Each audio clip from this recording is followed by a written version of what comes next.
What would it look like if we could say every follower of Jesus has a place in the Great Commission? You will never understand what you're supposed to do until you understand who you are. You're not called to the purposes of God. You were made for the purposes of God. God has uniquely shaped us for his purposes, and that unique shape will determine your role. Your purpose will never change, but your role may constantly change. I think this is one of the biggest mistakes we've made in the missions model, is that we've taken the very tools off people that God gave them to reflect his glory and given them other clunky tools. It's like we've put the armor of Saul on the people of God and sent them into battle. So much of our traditional mission model has lacked credibility.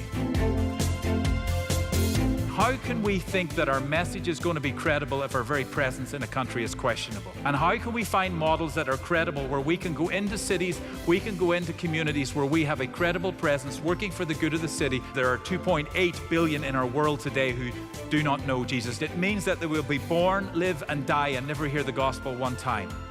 And I'm told that the number one reason a Muslim, a Hindu or a Buddhist comes to faith is by watching the life of another believer. The problem is 86% of them don't know another believer. 70% of millennials say that I want to live my life for a cause, that my job must count for a greater cause. It's not about salary, it's about cause. In the world today, we are experiencing a talent crisis. 40% of employers worldwide are saying, I cannot find the people I need for the jobs that I have. God put his purposes in your heart. He put eternity in your heart. He imprinted your heart with his purposes. But not only that, he has given us a responsibility, and that is to share his glory. That's his purpose for you on this earth. Your purpose will never change. And that was God's mandate to his people. I want you to be a people on the move, being fruitful, making more of these people that are in relationship with me, fulfilling my purpose of reflecting my glory on the earth, and be so fruitful that the whole earth is filled with people who will reflect my glory. So off you go. And as you reflect his glory, I can tell you something, the glory of God is attractive and people will come and they'll want to know what's different about you. If our light was shining a little brighter, we wouldn't have to shout so loud.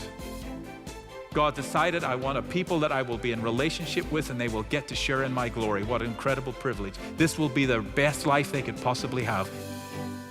You were made for his purposes, you were shaped for his purposes, and he wants you to be a people on the move, not settling in the safe place, but scattering and sojourning through this life, making his glory your purpose.